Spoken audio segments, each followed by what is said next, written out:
ముంబై పేలుళ్ల కేసులో నిందితుడిగా ఉన్న తహవూర్ రాణాను విచారించేందుకు ఎన్ఐఏ అధికారులు సిద్ధమయ్యారు.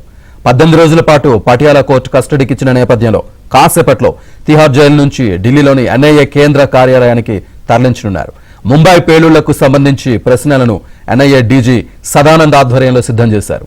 తహవూర్ రాణా విచారణ కోసం ఎన్ఐఏ కార్యాలయంలో ప్రత్యేక సెల్ ఏర్పాటు చేశారు. ఇంట్రాగేషన్ గదిలో సీసీ కెమెరాలతో పాటు నిత్యం కెమెరాలతో వీడియో రికార్డింగ్ చేయనున్నారు. విచారణలో పాకిస్తాన్ ఐఎస్ఐతో పాటు డేవిడ్ హ్యాడ్లీతో సంబంధమున్న అంశాలపై ప్రశ్నించనున్నారు.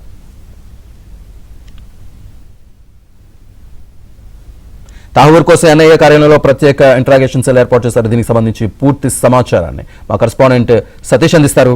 సతీష్. ఎస్ శ్రీనివాస్, 26/11 మారణకాండకు సంబంధించిన కేసులో తాజాగా ఇటీవల ఎన్ఐఏ యుఎస్ నుంచి తహవూర్ రాణాను భారత్కు తీసుకువచ్చింది. నిన్న ఆయనను అర్ధరాత్రి కోర్టులో హాజరుపరిచారు. సుదీర్ఘంగా వాదనలు కొనసాగాయి. వాదనల సందర్భంగా ఆయనను 20 రోజుల కస్టడీకి ఇవ్వాలని ఎన్ఐఏ కోర్టు ముందు తమ వాదనలు వినిపించింది. దాదాపు ఆయనకు 18 రోజుల పాటు కూడా ఎన్ఐఏ కస్టడీకి విధిస్తూ కూడా కోర్టు తీర్పు ఇవ్వడం జరిగింది. ఉత్తర్వులు ఇచ్చిన అనంతరం అర్ధరాత్రి ఆయనను దాదాపు 2 గంటల సమయంలో నేరుగా ఎన్ఐఏ కార్యాలయం తరలించారు. భారీ భద్రత నడుమ ప్రస్తుతం ఎన్ఐఏ కార్యాలయం ఉన్నారు. ఆయన ఒక సెల్లో బందీగా ఉంచారు. అక్కడే ఇంట్రాగేషన్ కూడా జరగబోతుంది. అయితే ఎన్ఐఏ అధికారులు 18 రోజుల పాటు కూడా సుదీర్ఘంగా ముంబై దాడులకు సంబంధించిన అంశంలో దాదాపు తాజ్ హోటల్ కావచ్చు, అదేవిధంగా ఓబర్ హోటల్ కావచ్చు, మరొక కేఫ్లో కావచ్చు, దాదాపు 4-5 ప్లేస్లలో ఎట్ ఏ టైం దాడులు జరిగిన సందర్భంలో మొత్తం 160 మందికి పైగా కూడా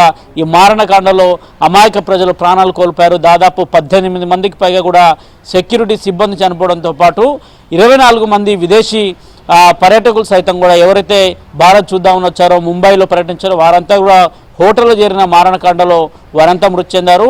ఆనాటి సందర్భంలో మొత్తం ఈ కార్యక్రమానికి సంబంధించి పూర్తిగా ఒక బ్లూ ప్రింట్ను రాణానే సిద్ధం చేశాడు. రాణా అదేవిధంగా ఆయన స్నేహితుడైన డెడ్లీ మొత్తం ఇద్దరు కలిసే రోడ్ మ్యాప్ని కావచ్చు, దాని ఘటనకు సంబంధించిన అంశం కావచ్చు, వీటన్నిటిలో కూడా వాళ్ళది కీలక పాత్ర, ప్రధాన సూత్రధారులుగా వీరే ఉన్నారనేది కూడా నాటి దర్యాప్తులో తేలిన అంశాలు. మరో ఇద్దరు కూడా పాకిస్తాన్లో ప్రస్తుతం షెల్టర్ పొందుతున్నట్టు కూడా తెలిసింది. అయితే వీరికి సంబంధించిన అంశంలో మాత్రం ఇప్పటికే రాణాను భారత్ తీసుకొచ్చి ప్రస్తుతం ఎన్ఐఏ కేంద్ర కార్యాలయంలో ఉన్నారు. ఎన్ఐఏ కార్యాలయంలో ప్రస్తుతానికి ఆయన ఇంట్రాగేషన్ కొనసాగుతుంది. 18 రోజుల కాలంలో 18 రోజుల పాటు కూడా జరిగే ఇంట్రాగేషన్లో ఒకవేళ వీలైతే భారీ భద్రత నడుమ కూడా మరోసారి ఆయనను రాణాను ముంబై తీసుకెళ్లే అవకాశాలు కూడా చాలా స్పష్టంగా కనిపిస్తున్నాయి. ఎందుకంటే ఎన్ఐఏ ఇప్పుడు కింది స్థాయి నుంచి దర్యాప్తు చేయాల్సిన అవసరం ఉంది. గతంలో ముంబై పోలీసులు కావచ్చు, ఎన్ఐఏ కావచ్చు, అదేవిధంగా ఇతర స్వాతంత్ర దర్యాప్తు సంస్థలు కూడా పెద్ద ఎత్తున విచారణ చేసే సందర్భంలో దాదాపు 400 పేజీల ఛార్జ్షీట్ని కూడా సిద్ధం చేశారు. ఆ ఛార్జ్షీట్ సంబంధించిన అంశంలో అనేక అంశాలను పేర్కొన్నారు. ఏ విధంగా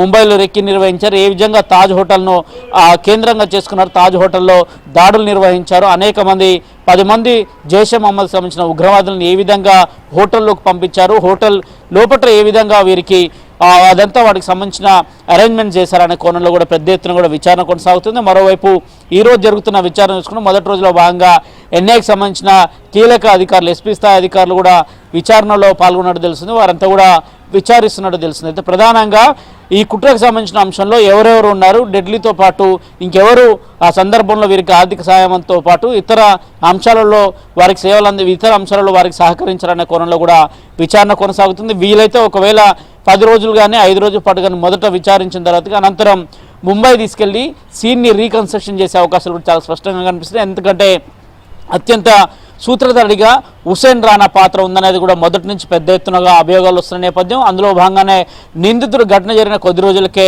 ముంబై విడిచిపెట్టి నేరుగా యుఎస్ పారిపోవడం, ప్రస్తుతానికి పాకిస్తాన్ చెందినవాడైనప్పటికీ కూడా ఆయనకు ఇతర దేశాల్లో మాత్రము ఆయనకు పాస్పోర్ట్ ఉండడం, అక్కడే స్టే చేయడంతో ఖచ్చితంగా ఎన్ఐఏ దీన్ని అత్యంత ప్రతిష్టాత్మకంగా తీసుకుంది. ఖచ్చితంగా ఈ కేసులో మరింత పురోగతి ఉంటుందని కూడా ఎన్ఐఏ అధికారులు చెప్తున్నారు. శ్రీనివాస్. Thank you Satish.